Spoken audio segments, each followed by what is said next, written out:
So I'm a little late to the game on this, but I thought it was worth highlighting anyways, and that's to look at a very specific lesson from Warren Buffett's annual letter that he recently put out a few weeks ago now. And there's plenty of timeless wisdom in the letter, and if you want to see the whole thing, I'll include it in the description below, but I want to zero in on one specific section, and actually just one specific paragraph. And this was after he talked about how over his investment career, he really hasn't had many more than a dozen or so really good investments, and that's carried a lot of the success. And he mentions his investment into Coca-Cola as one of those great investment successes, but he ends the section with this paragraph. The lesson for investors: the weeds wither away in significance as the flowers bloom. Over time, it takes just a few winners to work wonders. And yes, it helps to start early and live into your 90s as well. And the thing about those few sentences is that they apply very broadly to many things. Sticking with the investing example, if you have a few losers, all it really takes is one or two really big winners to completely overshadow those once annoying losers. You can apply it to building skills in a particular area as well. You might have a bunch of little lessons that might not really pull a lot of weight, but then you have that one sort of breakthrough lesson,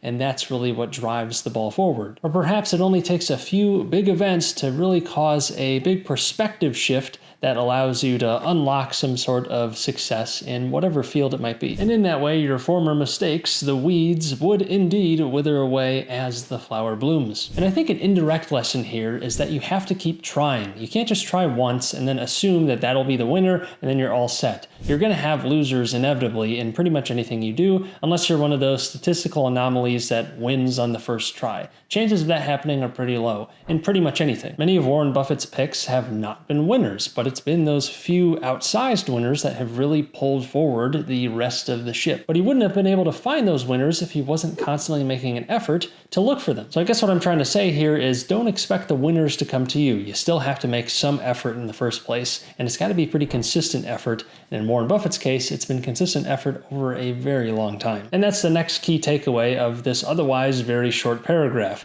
Time is a major factor when it comes to success in pretty much anything. Expecting to be an overnight success is risky business. And in the investing world, the more time you have to make up for mistakes or to otherwise wait out volatility, the better. You have more room for error. And during that time, so long as you're putting in that effort we already talked about, you should be able to become a better investor in the meantime, so it should become easier to find those winners that will take you to the next level, at least in theory. And of course, those principles apply outside of investing as well, whether it's building skills, building relationships. These things take time, and the more time you can spend towards them, the better. And it's not to say that you should get reckless now because you think you have a lot of time ahead of you. Instead, it means that if you take advantage of the time, you'll increase your likelihood for a bigger payout down the line. And it's largely because you can give those few winners time to actually work wonders. So that was one simple yet powerful lesson from the Buffett letter. Definitely check it out in the description below, and let me know your thoughts about it in the comments below. And be sure to subscribe so you don't miss future videos. Thanks for watching.